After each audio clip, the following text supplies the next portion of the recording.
এক ব্যক্তি বলে তোতা পালতো ময়না, কথা বলে যে ময়না ওটা পালতো। একদিন সকালে শিকারে যেতেছে, ময়না জিজ্ঞাসা করতেছে মালিক কোথায়? শিকার করতে চাই। বলে কোথায় যাবে? জঙ্গলে।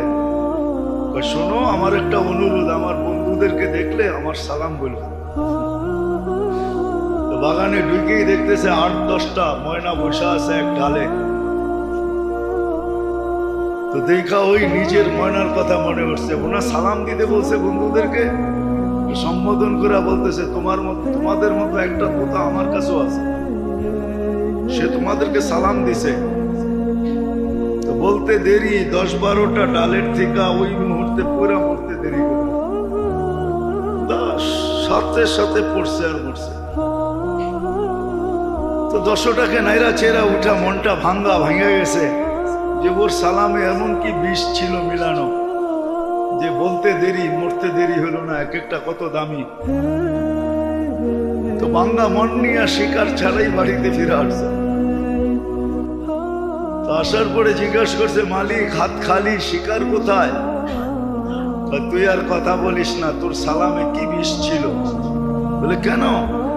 তোর বন্ধুদেরকে সালাম দিতে দেরি হলো, মরতে দেরি করে নাই। বাস এটা বলতে দেরি, নিজেরটাও মরতে দেরি করে, ওটাও মরে গেছে।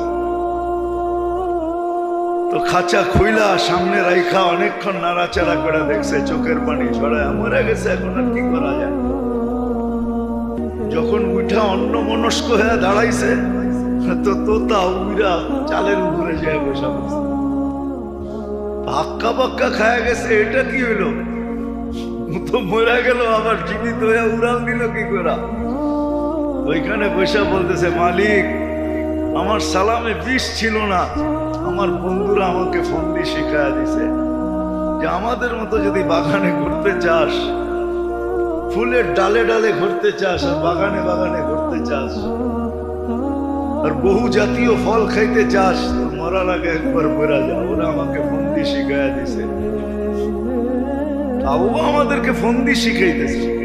সত্য এটাই, আল্লাহ আমাদেরকে ফন্দি শিখাই দিতেছে, এটা আল্লাহর মেহেরবানি।